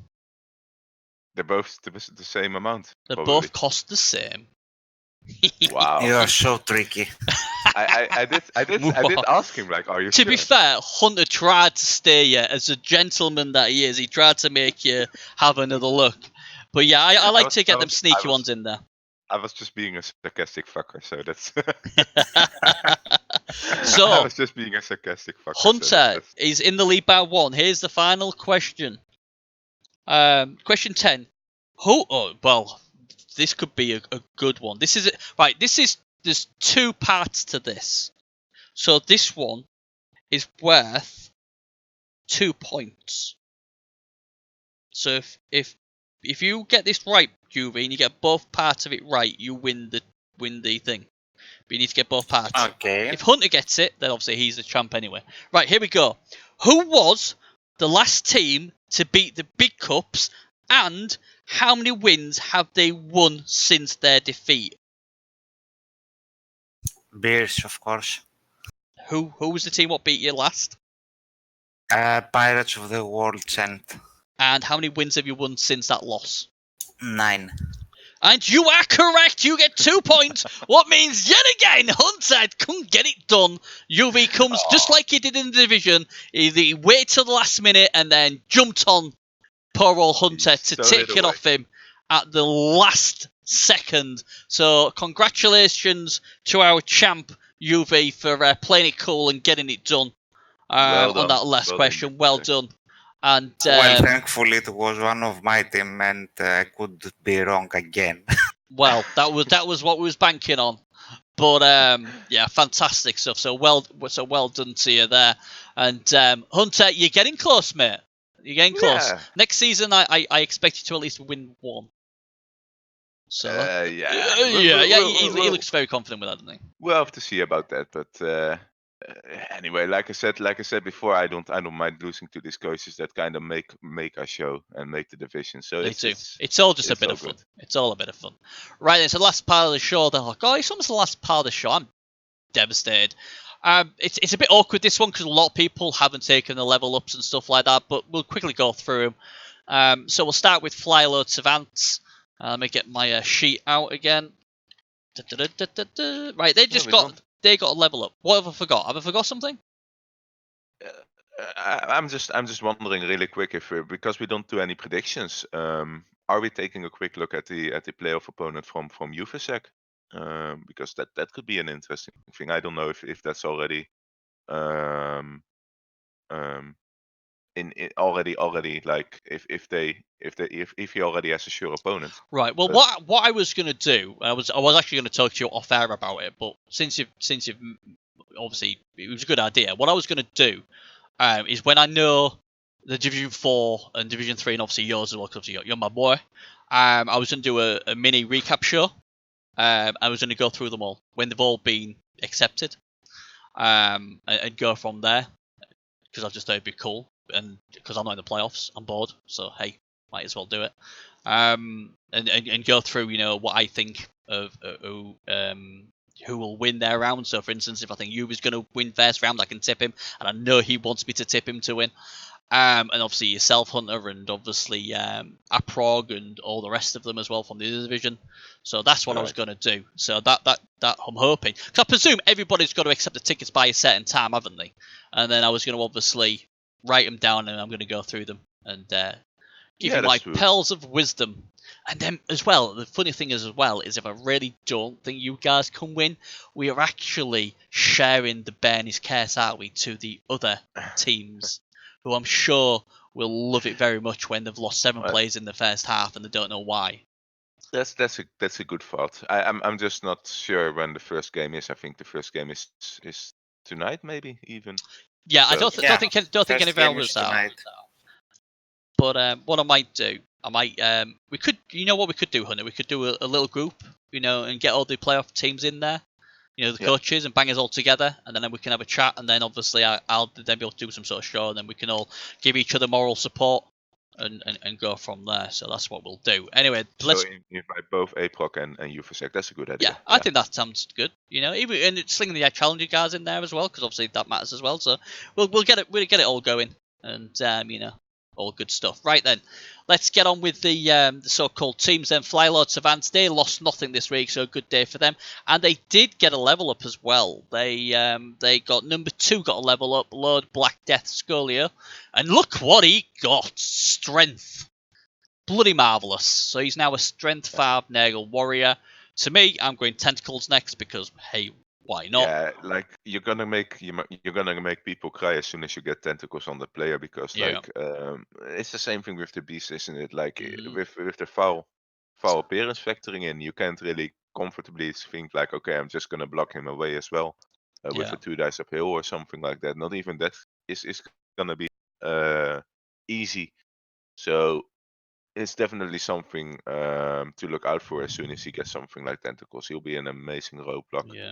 I'm really excited to see how this team progresses. I mean, like I say, I don't look at the level ups. I write it down I'll write down all the players like I've got here on my sheet. Number 2, Lord Black Death, blah blah blah, leveled up, but I don't know what they took. So I'm like, when I see it, it's like I've seen it for the first time, obviously, and I'm like, wow, strength straight away, amazing. Tentacles guard or tentacles stand firm on that player, it'll look good. I'm really excited to see how Ant-Man does next season. I think he'll do really well. He's got his 2 ball carriers. He's got a Mighty Blow Claw piece there. His Beast and Eagle's getting better. He's now got another strength 5 piece, and like you say, if that gets tentacles, that's gonna be a nightmare. He's got another Nurgle warrior probably. He's got Mighty Blow. He'll probably get Claw next. He's got a lot of nice development. He needs a data player, I think. Well, Rotten has got to get a data player. Unless you're in my division, then don't get it. But yeah, I think it's a good team. Even for that, there's 2 Rutters, 1 SPP away, so he'll get a dirty player really soon. It's a nice team, this, and I think... And he's got 200k in the bank as well, so he could even try and sign someone. So I like this team. We know he's a good coach, and all the best for next season. And you never know, we may get to see you again. Just like Deadman78 got to see us again. That lucky man. He was doing so well. And we turned around and said, God, this guy was the winner of the week. And ever since then, it's been a car crash for him. And we followed him. Yeah. We followed him all the way, and he followed us all the way. But the thing is, Deadman is an amazing guy as well. He's been an amazing guest. We love him. I love the guy. Absolutely. Absolutely. And you know what? This week, no level ups or no injuries. Happy days. Can't be bad, eh? Jolly good. And he has already said, and he said to us, he's keeping this team, so that's great. He's gonna stick with them. And he's got 210k, so he didn't lose his Yeti, so his new Yeti will not be called, after yourself. So you'll be happy about that. So no Mr. Sexy Yeti, but he does have 210k, so I hope he gets a good player, and I hope if we do recap his division next season, he has a lot more luck, because he deserves it. He's a great character, and he plays the game right, in the right spirit. And I'll have all my fingers crossed for next season, and I hope he gets the player he wants in the draft as well for him. It's a decent team. It needs a bit of strengthening. His Ultra Awareness needs to start getting their gear into how can we put it? They've got to start bloody leveling up. There we go. And that Yeti's got to stop dying. even though he has one rookie Ulf Werner, he has like the Bludge Ulf Werner, which is looking really strong already. And if he gets guard on it, it's just gonna be the same thing as the other Nurgle warrior I just mentioned. Like, it's gonna be a good roadblock. I tell you with that, I would be very tempted to get Stan Firm next. Guard's a good point. If I roll a double though, you know what? I'm a bit freaky deaky. I'd probably go Diamond Tackle then Stan Firm. Crash into the ball kind of go, hi! Just depends on the situation. I think at the moment when he levels up, I think he's got to take a look at the amount of guard he has in the team, and then take a skill depending on that. Yeah. So kind of depends on what he gets, or when he gets it, basically. Yeah, but it's a good team, and like I say, all the best. Crusaders Caldo haven't leveled their, well, they haven't done any levels. They got number 7's missing next game, number 9's missing next game, but number 9 did get a level up, but he hasn't picked it yet, so... lazy people, man.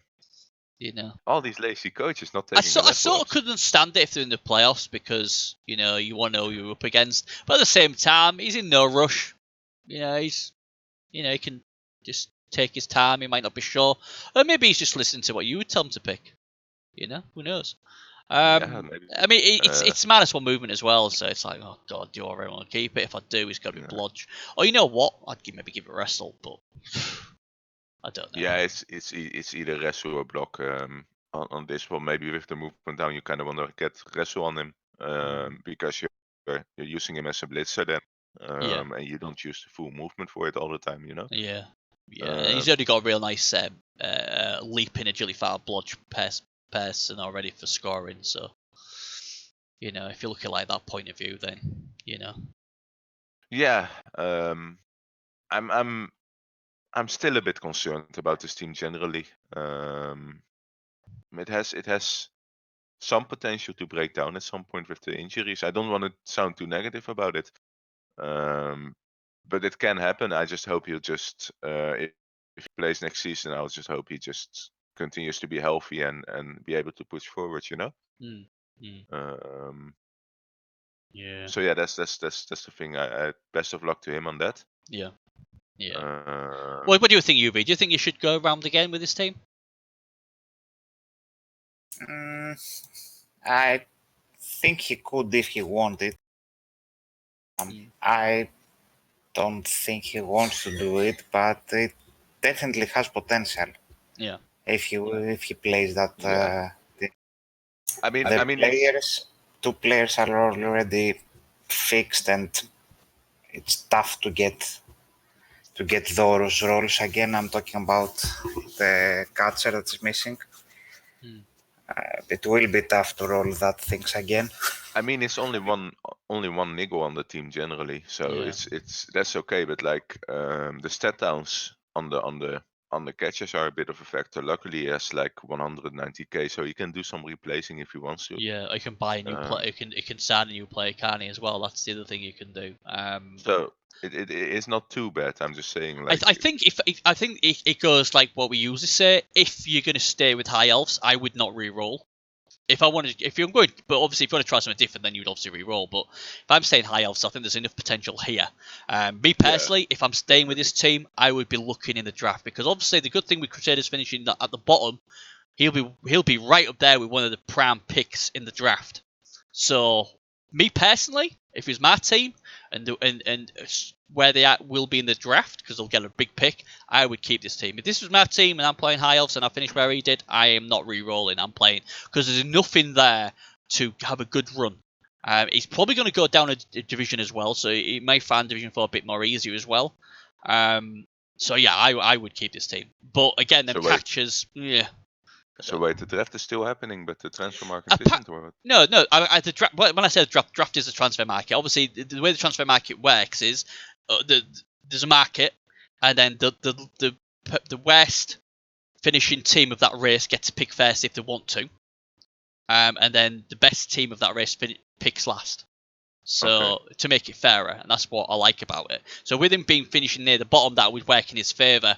So he would be up there as one of the first high elves to pick if he wants to. If there's gonna be a Well, to my transfer knowledge, it is this season. Yeah, there is one this season, but then that might be it. So if you Okay. what is right to me, because I think it'd be very unfair on coaches very late in the season to everyone say, well, by the way, there's no transfer market. Where this way, they're warning people, look, this is your last chance of a transfer market. Then after that, it's probably gone. That to me is a lot fairer. But that's maybe just me. I don't know. I guess so. Fair enough. So, but anyway, that's the Crusaders done anyway. Now then, the Bet Space Bounty Hunters, so they will be going to the playoffs. They've got level up, and he hasn't took it yet. The Challengers Cup. Sorry, I call them. I call them all the playoffs because they are all playoffs. I'm going to have to remember that. Oh, the challenges then. He's got a level up, and he's quite clearly not took that level up because he obviously wants to know the hunter's view on what to take. So, well, he's what do you take? also in the Challengers Cup, so he needs to take a look at what he's drawing against. But what are you taking? What are you taking on that player? You could take diving tackle. Mm-hmm. What would you take, Yuri? That's a tough one, actually, because of the frenzy. Yeah. It depends on the rolling, of course, always. Yeah. But yeah, diving tackle seems the safest route there. Yeah. Yeah. If he rolls a double, he might get a guard. Or judge. With having frenzy. I would prefer guard because in my experience playing Bretonians, you can't have enough guard generally. Yeah. It's like humans basically. You can't have enough guard. And you want to just take that. Fair enough. So. There we go then. It's a good team. It's gonna be good to see how it goes. Benny Hunter is still alive now, so that's good. He did lose a player though. Where are we? Actually, he might even take Mighty Blow on the double. Sorry if I butt in like that. No. But with friends, he might even take Mighty Blow on that. Well, would be a good point. Yeah, that would actually be quite good. Number 16, Sad Judy. Bless her cotton socks. She's dead. He was a no-skilled peasant, so he won't be too worried about that. But I can't wait to see how he does. I think he'll go quite far in the playoffs, to be fair. Challengers Cup. Challengers Cup, yeah. I'm gonna keep saying playoffs because that's what I call them. They are playoffs. They are playoffs. I don't care what anyone says. What I should be saying is the Super Bowl or what we call it, and the Challenger. You need that kind of bracelet, elastic bracelet where you keep hitting yourself every time you say playoffs. Yeah, it won't make no sense, mate. It really won't. I'd still say the same thing. But anyway, let's move on to the Orcs. Gorgasanos tendencies, they're not in any playoffs or any challenges or any bloody Super Bowls like me. They're have a nice well-earned rest. But the great thing is, he did get 2 level ups. Number 1, Weewa, who's gonna be, I've told you now, he's gonna be a superstar in the making. He got Pylon. I like that pick. And number 6, the Black Orc, BFO Watrix. He rolled a double and got Dodge to make him a blodge guard piece. I presume Stampbane will come next. Thoughts, Hunter? Yeah, it's just looking solid, and the Dutch is really fortunate, of course, because you kind of want the Black Orcs not to be hit at all. You just want them to stay around and be roadblocks, and you'll be getting stand firm legs like but you would said, think so, wouldn't you? You think so? Yeah. It's interesting. I kind of missed something there because I didn't know the 6th strength had guard. Did he have guard before? No, he had guard before, yeah. Oh well. Well, I must have missed. But yeah, it's really looking solid, isn't it? Generally. Yeah. I'm sure I had guard. Yeah, I don't want to play him next season. No, I can imagine that because like the strength is like with dwarves, you really don't want to play teams that have 4 strength, and if you have to face a 6 strength guy, that's a bit. Yeah, and they've got a lot of guard as well, haven't they? They've got a lot of guard as well, so. Yeah. Yeah, especially the strength 6. I was just looking at him. So it's quite brutal, isn't it? But the tendency, I like to say, this team is getting there, and again, they're going to be a huge threat next season. Right. When there's Requiem, I ain't really going to say much about these because he's re-rolling. apart from, it's a really nice team he's re-rolling from. What's a shame. But, he wants to go with Chorfs, so good luck to him on that. But yeah, he's leaving a really good team behind, but there you go. Yeah, I think some people were really happy to see some players on the transfer market there. Yeah.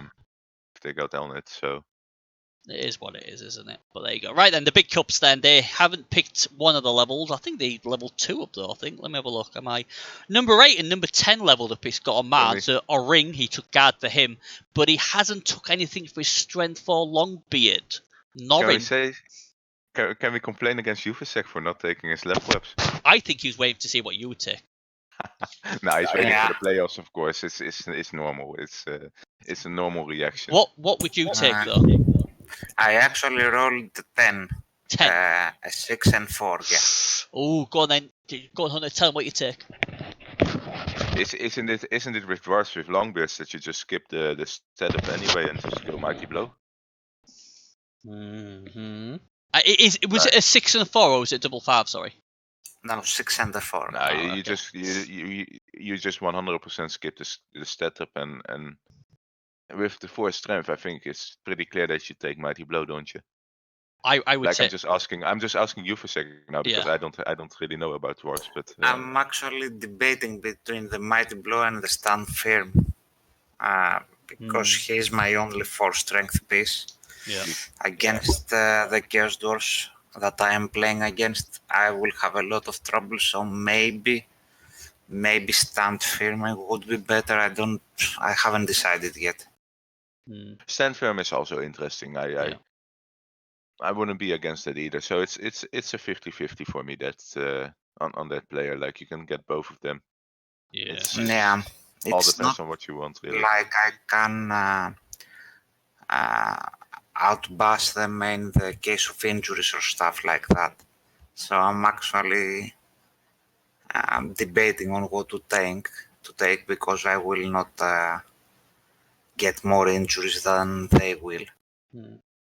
It's an amazing piece though, 4 strength guard already. Yeah. I mean, me personally, and I do, unlike Hunter, I do play a lot of dwarfs. It's stand firm for me. It's a no-brainer.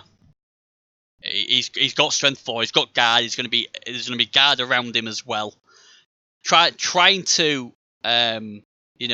get rid of a strength 4 guy with stand firm is going to be really, really hard indeed. I just think that's what I would take. If you want to do something really funny and have a bit of fluff, you could give him armor 10 and say, look, he's really big and strong, he needs bigger armor, so he gets the extra armor. But that's just the fluff in me. That's just the story in me. It doesn't really help against Claw, does it? And yeah, but he's not going to always play against Claw. And I'm thinking of stories. He's a big lad, needs bigger armor, so that bigger armor's a lot stronger and a bit thicker, so he's got extra armor. Yeah, man. Yeah. But that's just the story. You already have the 4 strength for making it harder to hit, so it's kind of redundant, isn't it? So I would go like Bernie said, I would go either stand firm or take mighty blow, depending on what you want. And stand firm is good positionally, and I think directly it will help with the playoffs. So yeah, maybe it makes more sense to take stand firm. I just think positionally and everything, it just makes more sense indeed. And like that guy himself could maybe hold 2 or 3 up by himself, so there's that as well. Yeah, if it was not for the playoffs match, probably I would go mighty blow because he could level up more after that. Yeah. Now I really have no idea, and if, let's say, which I think it will be really tough, if I qualify from the first round, stand firm will be great after my next opponent, if I win the first one, of course. That would probably be Ornan again with his Amazon, so stand firm, strength 4 would be also better for him than the mighty blows. So I'm kind of leaning to the stand firm, but still want to think about it a little bit. Yeah, it does say you still got plenty of time. I just think having strength 4 strength M pieces before myself, I just know how much of a pain in the ass they are. And even if you look at when you play against Necro and the Golems are already strength 4 strength M, they are a pain in the backside as well. So they can really tar players up. And I mean, the way I look at it is, obviously number 2 is going to be blitzing a lot. So obviously that's the one you'll be looking to blitz with more than not. And like I say, if they can't push the strength 4 guy off them, then he's going to get more hits as well. So to me, it's a no-brainer, but hey, that's just me. But one thing we can agree with, though, it's a very, very good team. Right, let's go through to Jungle Beats then. They are back next season. I'm sure that's what he told me. They're back next season, so all happy days. He'll probably message me saying, no, I didn't say that now. But hey, number 8's missing next game, Rapunzel. Do we at the start of the season, can you like get rid of all your MNGs? Does any of you two know? Can you like wipe them? I think it only applies for the guys that got into the playoffs, because they're playing an extended season basically. Yeah, but because before he was in the Open Invitational, wasn't it? They've scrapped that now. What I think is a travesty of justice. But I think they had their own reasons, didn't they? But that to me was, I don't know. I just thought, come on, guys, you know, the rest of us are now just kicking our feet, doing nothing, you know. But hey, it is what it is, I guess. But no, the Watchtower, like I said, he's got it. These bloody blitzers stop dying. That's the problem. He's got 200k in the bank. Hopefully, he'll be able to get himself a transfer or something. And see how he goes. Because, like I say, he plays very, very well. I still believe if he didn't get so many bad injuries and retire, people what retired, he'd have been a lot closer. But he's stuck in there, gave it his all, and I really hope he recovers for next season. I just hope he gets himself a good Amazon superstar, if there is such a thing on the market. Yes, it's the last time he can go for it. So definitely take a look. Yeah. And other than that, yeah, it's like you said, it's a solid team. I can't really add anything to what you just said. You nailed the hammer, or you put what's the saying in English? You hit the nail on the head. The nail on the head. You hit the nail on the head. Yeah. That's the thing I was going for. Yeah. So yeah, really good team. Yeah, absolutely. But obviously, for good old Juvie, he loves seeing these teams because obviously he's got loads of tackling, so he can chomp on them. Yum yum yum yum yum yum yum. Yeah. Well, I love seeing these teams. Watchtower is a great coach, though. He is. Yeah, and I would be tempted to play an Amazon team because I like it. We already have reports of you bribing Myrtle to put you within 9 Amazon teams or 10 Amazon teams next season. Like make sure you got a lot of Amazon teams in my division next season. Yeah. Yeah, he's probably got that. Yeah, Amazon's teams are really good, but it's that the Watchtower lost his blitzers. It's really hard to replace again. Yeah, that it was, wasn't it? The Boondock Skinks again. I don't think they're going to be back. No level ups or casualties. It's a really good team.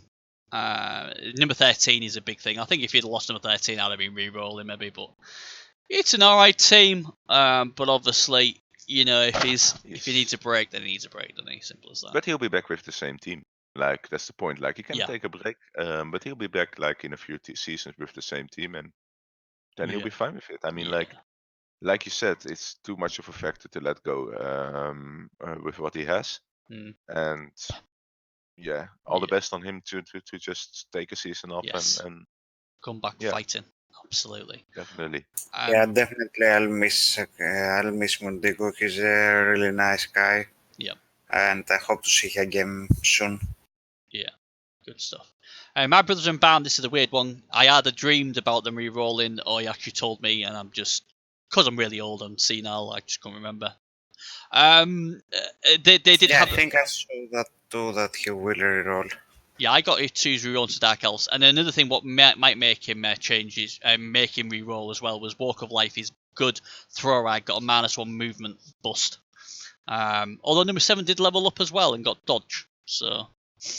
I could have sworn he wanted, if thought these were a bit slow and boring, and he wanted to go for something different. I'm sure that's what he said. I apologise if I'm completely wrong. It's a really good team. This it lost that Blitzrat, and that was probably the more of the deflated thing of the season, because it was like them two Blitzrats working in tandem were fantastic. And obviously four Tomb Guardians have been amazing all season. They've not let him down at all. A couple of data players as well.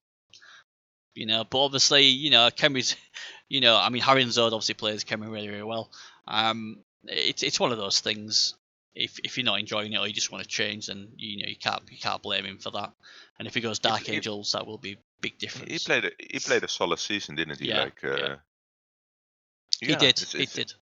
It's an interesting call. Like, I don't know. Maybe it's a good decision in the end.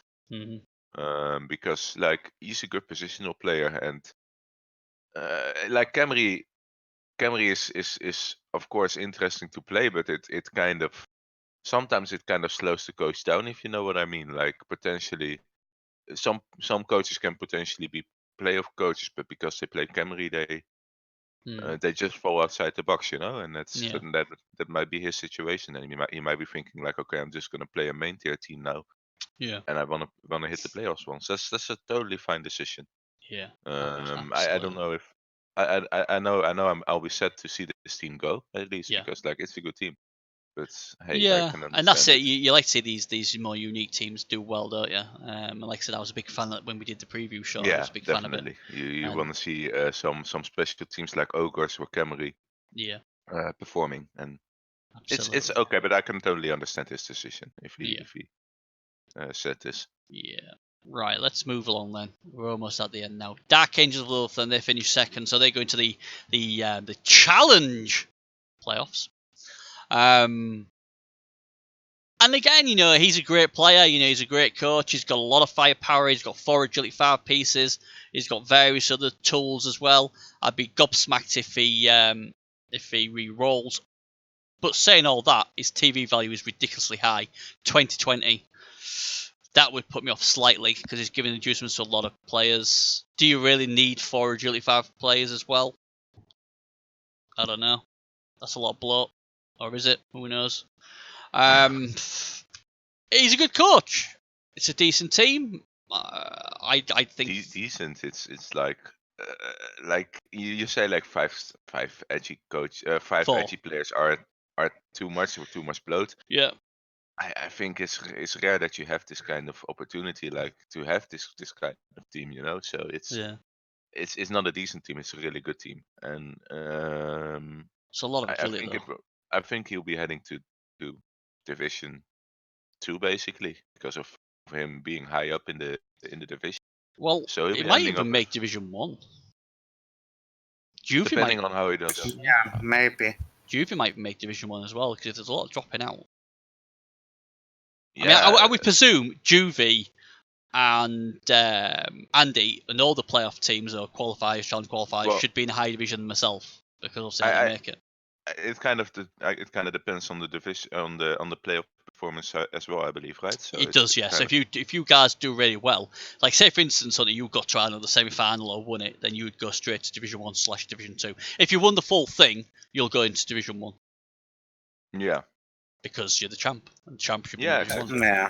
So he might face something like Andy Devil with his Dark Elf team, unless he's re-rolling, of course. Well, when I'm playing against Dark Elves, of course, it's no easy matchup. The best result as a dwarf you can get is a 2-1 victory. Mm-hmm. You can't really get a 2-0. It would be very rare to achieve that. The only thing that makes me have a chance to win this team that Andy has is that he's missing one lip piece. Other than that, he can do anything he wants on the field. It's too strong, the 4-5 agility players, I think. He can get the ball from everywhere, pass from everywhere. His positional change, in one turn he can swap positions between 4 pieces. Yeah. So it's great. It's great. It kind of makes you want to play Dark Elves, don't you? If you look at this kind of team. Personally, I never played them, which is interesting because the other Andy Dave will really pushed me to play Dark Elves in Blood Bowl 1, but the only reason why I'm not playing them is because I kind of feel like they're not fast enough, basically. A Yeah, lot of slow movements. yeah. I would have liked seeing you play Wood Elves on there just for the lols. See if you do any good with them because they're speed as well. I think you do really good with them as well. Possibly, I just get put off by elves in general because I don't think they look very cool. That sounds really stupid, does it? But it's like the first reason I picked Skaven when in the old days, like when we go way back. The first reason I picked Skaven is because they looked really cool, and if you have to compare them with something like elves, they look totally different. Like it's yeah. I don't want to say anything about anything insulting that insults elf coaches in general, but it doesn't it's not my kind of basically. That's fair enough. But yeah, it'd be to see how they go. I mean, 4 agility 5, I'm sure that's great. I just think Ballast a lot. But saying I that, think with this team, Andy has a chance in getting at the semi-finals at least. I would number 5 Darth Dog, next level up. I'm so on leap on that piece. 2+ cage starve with tackle and wrestle. I think then it's complete the team. You don't really need anything else. So anyway, well done, and I'm sure you'll do well. Right, we don't do the pirates, obviously. Chakla changelings again. They're another team what didn't do the level ups. Again, it's still got some decent pieces. It's got 2 agility 5 pieces and it's got 3 strength 4 pieces, what is really really cool. I would be staggered if he re-rolls this team. This team's really really good. He's got 10 players. He's got 210k in the bank. So if he wants to do a transfer, he will be able to. And I love this team. I would have this team over the other Dark Elf team. I'll be honest. Yeah, I can see where you're coming from because like 3 strength pieces is insane, of course, and he still has 2 agility pieces as well. So this is more balance in that way, and it's an insanely strong team. It's something. I would even be tempted to go leap on Garrett as well. Garant. Well, then again, no, because he's strength 4. 3+ 2 die, boom, thanks to the ball. But he's got a lot of leap on the team anyway. He's got already to leap pieces, so it's enough, I think. Yeah, I just like the strength 4. I'm thinking I've got wrestle already. What's the best way to get rid of them? He's definitely going to be favored wherever he's going to be ending up. So yeah, this is such a great team. Such a great team. Like I say, I think next season we'll see him do well. Keith Carr then the final team in the recap show, and well, great first season. Second season must have been so frustrating, but he's still got the tools to have a big third season. Obviously, the gut runner rear 2, he's very very good. Mags is still a nasty claw rat ogre to be feared. He's got agility 5, strip ball, wrestle, leaping, gut runner, what's always good. And if that gets stolen next, that'll be even more dangerous for horns. And then obviously he's got other decent pieces. Sally, nice mighty blow agility 4 tackle claw piece. That's a good piece as well. The strength 4 storm vermin. So yeah, I get it's a frustrating season, but there's a lot of positives there. And he's got 160k. So again, he's another guy who can go to the transfer market and get a nice piece as well. I really like this team. The other thing I've always had negative about this team is he's only got two rerolls. I can't play with 2 rerolls. I have to have 3. He's gonna be able to get a nice little gutter for the minus movement one. That's the thing I would think of first. It's definitely a decent team. It's also a very different team from how I build my team usually in Skaven, which is interesting. Yeah, I just hope he's gonna have a better season next season. He does have the tools for it, and we have to see how it goes. Yeah, I think he'll do really really well. I'll be honest. So there we go. So that's them all done then. Division 3A comes to a close of season 11, sadly. It's been a lot of fun. And you know, me and Hunter had a great time. We've loved all you coaches like Juve coming on and everybody else. So that's very much appreciated. We wanna thank everyone for that as well. Everyone that came on and took effort to do this show with us. Yeah. Everyone that's been talking to us on Discord, Yeah. sharing the stories about their teams, sharing anything really. It's been really enjoyable for us. Yeah. But unfortunately, all good things come to an end. And obviously, this is it. Obviously, I'll be keeping my eyes on obviously Yuri, obviously, and all the other playoff contenders. I'll just put the leaderboard on so everyone can see. So the top three go in. Obviously, the big cup's going to the playoff. That's Juvesak, and the Dark Elves and the Bretonians, they're going to the Challenger. So hopefully we'll get to see all them three and hope they all do us proud. And hopefully one of them, if not two of them, will end up with the championship gold, what they're after. And yeah, it's been fantastic. Hopefully, I may see some of you next season. Can we? Yeah, I would like also to thank you, and I think I'm doing it for almost all the people in the division. Mhm. You both are creating great recaps. We have a lot of fun watching them. You even pump us, hype us, how do you say that, to play better in our next matches.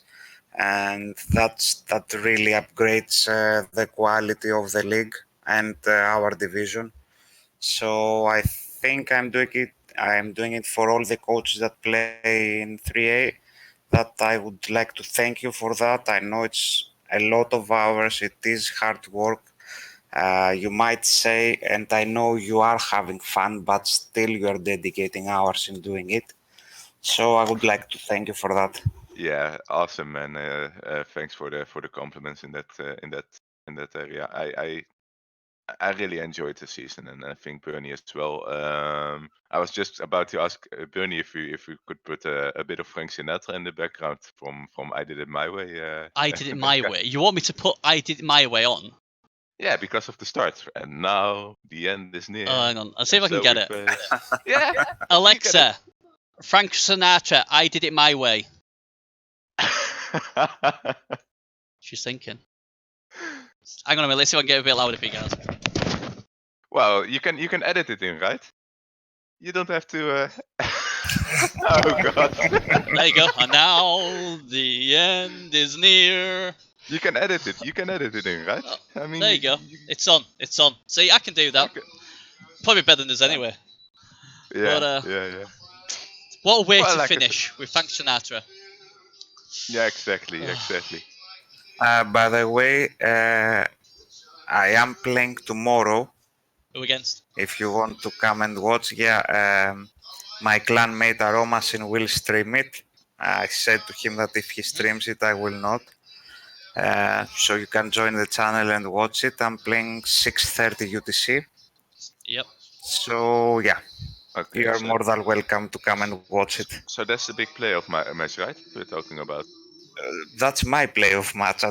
It's a big one. No. That's the big playoff match. It's your big playoff match, but it's also the big playoff match. So everyone, make sure you watch that 6:30 UTC. Yep. It's your division match. Your guy representing your division from 3A Juvesak. Best of luck to him. If I have the time, I'll definitely hop on as well, and I think Bernie will hop on as well. 6:30 UTC. Check it out, and it's either on Juvesek's Twitch or the guy that she's facing, basically. Yeah, right? no, it will be at Aromasin's channel. Okay. He will cast my game because that way I remain more focused when I play. So I prefer him casting it. Oh, are you saying Romasin? Because that's the guy we Yeah, Romasin. Yeah, that's he has an underworld team in 4C, and that's a division we recap as well. So he knows us. Yeah, he's a clanmate of me. We played together in the last season. So yeah. Okay, well, looking forward to it. So definitely look for that game, guys, on Romasin's channel then. 6:30 UTC. Yeah, good. Best of luck to Juvesak on that one, of course. Absolutely. Thanks a lot. And don't forget, do it your way. Nobody else's. I will try. Right, okay. So, bit of Frankenstein in the background. I'm deafened now. My dog's looking at me like, what the hell? So yeah, Well, that's just like I said, you could have edited it in, but but let's do it like, live. Why not? You know, hey, I'm swaying about, singing along to myself. You know, while you lot are talking. So all good. Right. Anyway, so that's just done then. Thanks again, guys. Like I say, if you want to tip us to be like the best recapper, then bug Harinzode, not Major Bite. So, anyway, thanks again. Take care, and hopefully we'll see some of you next season. And don't forget, do it your way.